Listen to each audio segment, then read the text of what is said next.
जी, अस्सलाम वालेकुम। उम्मीद है कि आप तमाम दोस्त खैरियत से होंगे और वीकेंड अच्छा गुज़र रहा होगा।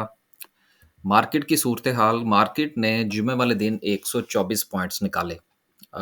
देखिए मार्केट जो है वो एक समझ लीजिए कि हादसाती खबर के बाद जो है, वो सस्टेन नहीं कर पाई। हादसाती खबर जो थी उस पर हमने एक अलहदा से वीडियो बना दी थी उस दिन जो सेनेट में करारदाद मंज़ूर हुई थी, इलेक्शन को मुलतवी करने के लिए। उस पर हमने तफ़सीली बात कर दी, अगर आप दोस्त चाहें तो चैनल पर जाके वो वीडियो देख सकते हैं। मार्केट जो है उस खबर का एकदम से जो है वो जब सेलिंग हुई, जो कि पैनिक सेलिंग थी बहरहाल, लेकिन फ़ौरन ही मार्केट ने उसको कवर किया और मार्केट में थोड़ी-सी स्टेबिलिटी जो है वो हमें आती हुई नज़र आई। देखिए बात ये है कि जिन लोगों ने स्टॉप लॉस लगाए थे उनके तो उड़ गए ना। मसला तो ये है, जिस कदर हैवी सेलिंग हुई थी, बहुत सारे ऐसे शेयर्स भी जो कि अपर लॉक पर थे, उनके लॉक खुल गए और जो स्टॉप लॉस के साथ बैठे हुए थे, एक मर्तबा तो उनके स्टॉप लॉस जो थे वो हिट हुए। अब दोबारा उन्होंने अपनी पोज़ीशन सिक्योर की या नहीं, ये एक अलग बात है। हमारा ये था कि जिस वक़्त वो सेलिंग शुरू हुई, तो मेरा ये ख़्याल था कि ये चूँकि बहुत पैनिक सेलिंग है, तो मैंने दोस्तों को मैसेज किया, मैंने कहा यार देख लेते हैं, अभी आप थोड़ा सब्र करें। हाँ, लेकिन जिस वक़्त मार्केट जो है वो सिक्योर हुई, वापिस जो है वो चीज़ें अपनी कीमतों के करीब जो है वो जानी शुरू हुई, तो फिर हमने कुछ शेयर्स में से एग्ज़िट लिया। लेकिन अभी भी हम कुछ शेयर्स के साथ मार्केट में मौजूद हैं, क्योंकि मार्केट में रहना बड़ा ज़रूरी है। सिर्फ़ आपने ये देखना होता है कि मार्केट के उतार-चढ़ाव में अगर आपके पास कुछ शेयर्स ऐसे हैं जो अच्छे प्रॉफ़िट्स में हैं, तो उनमें से निकलना बड़ा ज़रूरी होता है। और जिनमें आप ऑन प्राइस जो है वो खड़े होते हैं, उनको आप अगर साथ में कीप करें तो वो ज़्यादा बेहतर होता है। तो प्रॉफ़िट जो था वो हमने कुछ जो था वो उस दिन काट दिया था और कुछ शेयर्स जो हैं वो अब उनको लेकर हम मंडे वाले दिन मार्केट में जाएँगे और देखेंगे कि मार्केट की क्या सिचुएशन बनती है। मार्केट ने 124 पॉइंट्स निकाले। अगर हम बात करें सर्किट ब्रेकर की, 1-2 खबरें भी हैं इंशाल्लाह उनको भी डिस्कस करने की कोशिश करेंगे।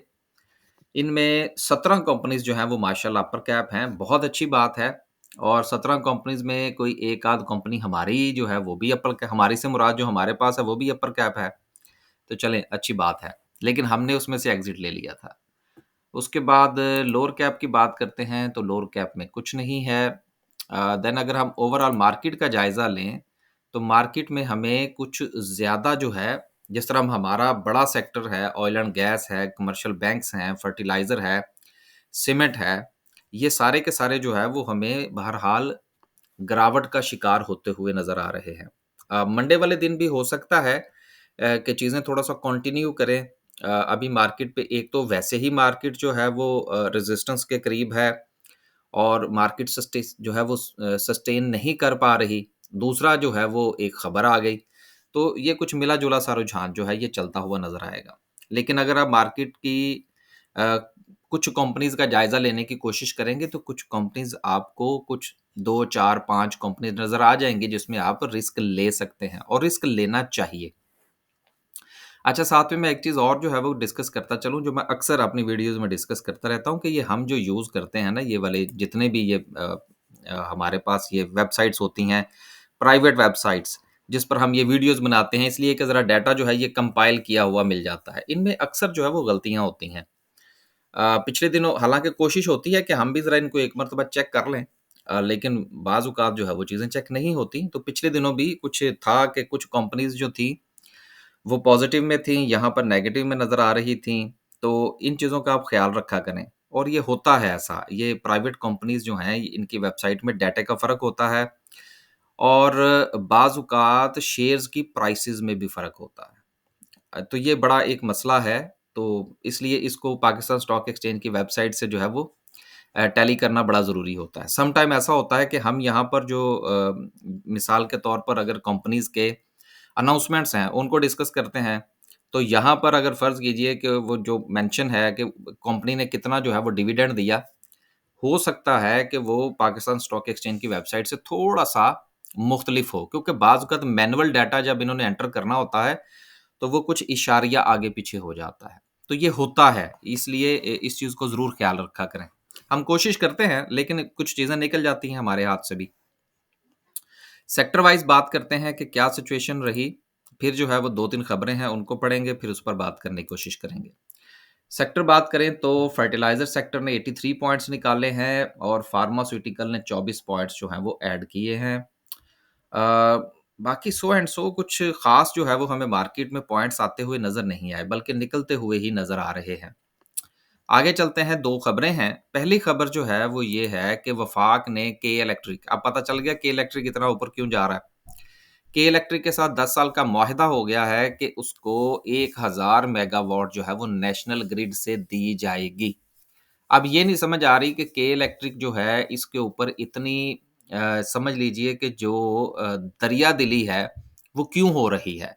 क्योंकि उसकी वजह ये है कि अगर आप माज़ी में देखें तो के इलेक्ट्रिक के साथ फड्डा चलता रहा है। के इलेक्ट्रिक को वफ़ाक की तरफ से नेशनल ग्रिड से बिजली दी गई जो कि तकरीबन कोई रफ़ली कोई 5 अरब की थी। कन्फ़र्म नहीं है लेकिन आगे-पीछे था। अब उसके बाद जो है वो के इलेक्ट्रिक कहती है जी कि हमें तो वो बिजली मिली नहीं। वफ़ाक कहता है जी हमने उनको बिजली दी है। तो वो भी फड्डा जो था, वो अभी निपटा नहीं, तो उसके बाद ये 10 साल का मुआहदा हो जाना, इसका मतलब ये है कि पस-ए-पर्दा कोई मसला चल रहा है। अब वो जब हमारी नज़र में आएगा तो फिर इंशाल्लाह हम आपके साथ डिस्कस करेंगे। आगे चलते हैं जी, और दूसरी खबर ये है कि एक आईपीओ होने लगा है स्टॉक मार्केट में, सिक्योर लॉजिस्टिक ग्रुप है। अब देखिए, ये उस दिन मैंने जो टीबीएल की वीडियो बनाई थी, उसमें भी हमने लिखी हुई खबर पढ़ी थी। तो मसला इस चीज़ का है कि लिखी हुई खबर जो है, वो तो हम पढ़ सकते हैं और उसके ऊपर हम कमेंट भी कर सकते हैं। अब उसमें किसी को अच्छा लगता है, किसी को नहीं लगता, इसमें तो हमारी कोई गारंटी नहीं है। और जो चीज़ हमें लिखी हुई नज़र आएगी, उसको हम ज़रूर पढ़ेंगे और उसके ऊपर कमेंट भी करेंगे। हाँ, अगर कंपनी की तरफ से कोई बंदा, फ़र्ज़ कीजिए कि कोई एक्सप्लेनेशन देना चाहता है, तो हमने लिखी हुई खबर पढ़ी है, वो भी लिखा हुआ अगर हमें भेज दे, तो हम वो भी पढ़ देंगे, उससे तो हमें कोई एतराज़ नहीं है। हमारा तो प्लेटफ़ॉर्म है। तो उस दिन ट्रीट बैटरी के हवाले से भी हमने बात की थी। अगर उसके फ्री फ्लोट के हवाले से जो क्वेश्चन उठाया गया था कि फ्री फ्लोट 5% का बताया गया है, जबकि कैलकुलेशन में 1% का शो हो रहा है। वो भी बहुत सारे लोगों ने वीडियो सही तरीके से समझ लीजिए कि उसमें जो फैक्ट्स एंड फिगर्स जो थे, उसकी तरफ बहुत कम लोग गए हैं, ज़्यादातर लोगों ने रौला डाला बेसिकली। तो उस खबर के अंदर जो था कि जी 5% का free float treat battery claim कर रही है, जबकि फ्री फ्लोट 1% का शो हो रहा है अकॉर्डिंग टू कैलकुलेशन। वो बात हमने भी पॉइंट आउट की। अगर कंपनी के हवाले से कोई इसकी क्लैरिफ़िकेशन देना चाहे तो यकीनन उनको स्टॉक मार्केट में देनी चाहिए। वो वहाँ पर दें, हम वहाँ से पकड़ के तो हम उसके ऊपर बात कर देंगे। लेकिन अगर वो डायरेक्टली हमें भेजना चाहें तो वो भेज सकते हैं। हम अपनी वीडियो में उसका ज़िक्र कर देंगे। बाकी जो चीज़ लिखी होगी उसके ऊपर तो हम डिस्कशन करेंगे। अब इसके ऊपर भी हम बात करने लगे हैं। ये सिक्योर लॉजिस्टिक ग्रुप है जो कि 2.7 मिलियन जो है उसका आईपीओ करने जा रहे हैं पाकिस्तान स्टॉक एक्सचेंज में। अभी भी इसकी जो पूरी तफ़सील है, जब वो हमारे हाथ लगेगी तो उसके ऊपर इंशाल्लाह हम एक अलहदा से वीडियो बनाने की कोशिश करेंगे। लेकिन जो अहम पॉइंट है यहाँ पर वो ये है, जो खबर यहाँ पर है कि क्या ये आईपीओ जो है ये हमें लेना चाहिए? देखिए, मैं दोबारा से फिर कह रहा हूँ कि जब इसकी तफ़सील आएगी तो देन उसके ऊपर हम एक तफ़सीलन वीडियो बनाने की कोशिश करेंगे अगर हमें वक़्त मिला। लेकिन जो अब तक का डाटा हमारे सामने है, इसमें सिर्फ़ एक पॉइंट है, जिसको मैं आपके गोशो-गुज़ार करता चलूँ, बाकी जो है वो फ़ैसला आपने खुद करना है। टीबीएल के हवाले से भी जो था वो मैंने ये कहा था कि जी मैं तो ये नहीं ले रहा, आपने अगर लेना है तो ले लीजिएगा। दैट सेम सिचुएशन हियर, कि अब बात ये है कि ये अपना आईपीओ करना क्यों चाह रहे हैं? ये सबसे अहम चीज़ होती है कि कोई कंपनी जो है वो अपना आईपीओ क्यों करना चाहती है? या मिसाल के तौर पर वो राइट शेयर इश्यू करना चाहती है तो वो क्यों करना चाहती है? ये सबसे बड़ा जो है ना वो इम्पोर्टेंट चीज़ होती है जो हमने देखनी होती है किसी भी कंपनी के अंदर। अब ये बाकी खबर आप पढ़ लीजिएगा अगर आपके पास टाइम लगे तो। लेकिन ये है कि वो कहते हैं जी कि द फंड्स विल बी, यानी कि वो यहाँ चलें यहाँ से पढ़ना शुरू कर लेते हैं कि the company intend to sell around 63 million shares in the first quarter of this year. The funds will be used to help pay off the company debt. That's ये सिर्फ आप समझ लीजिए कि जो की पॉइंट है वो ये है कि कंपनी ने शेयर्स इसलिए बेचने हैं, आईपीओ इसलिए करना है कि कंपनी ने अपना कर्जा उतारना है। इसका मतलब ये है कि कंपनी कर्जों में डूबी हुई है, दैट्स इट। अब इसके ऊपर मज़ीद क्या हमने बात करनी है, वो जब इसकी तफ़सील आएगी तो इंशाल्लाह मुझे टाइम मिलेगा तो मैं इसके ऊपर मज़ीद बात करूँगा। लेकिन अब तक की जो सूरत-ए-हाल है, इसको देखते हुए अगर ये आईपीओ आता है, तो मैं तो इस आईपीओ को जो है वो नहीं लूँगा। मैं उसको पहले कंपनी के शेयर्स को मार्केट में आने दूँगा, उनको ट्रेड होने दूँगा, देन देखूँगा कि मुझे मार्केट में इस कंपनी के शेयर्स में ट्रेड करना है या नहीं। अब देखिए मैं यहाँ पर वही अल्फ़ाज़ इस्तेमाल कर रहा हूँ जो मैंने टीबीएल की मर्तबा किए थे, कि मैं नहीं ले रहा। अब मैं किसी को तो नहीं कह सकता कि वो ले या ना ले, हमने तो सिर्फ़ अपनी राय का इज़हार करना होता है क्योंकि कंपनी ने ये पैसा जो है, ये कर्ज़ा उतारने के लिए इस्तेमाल करना है। इसका मतलब ये है कि हालात जो हैं वो कंपनी के पतले हैं। बाकी जब इसको कंपनी की तफ़सील आएगी, तो इंशाल्लाह हम उसके ऊपर मज़ीद बात करेंगे। हो सकता है कि कोई मज़ीद चीज़ भी इसमें नज़र आए हमें। लेकिन अब तक की जो लिखी हुई खबर है, उसके मुताबिक यही है। अब चलते हैं वापस और बात करते हैं कैंडलस्टिक क्या कहती है।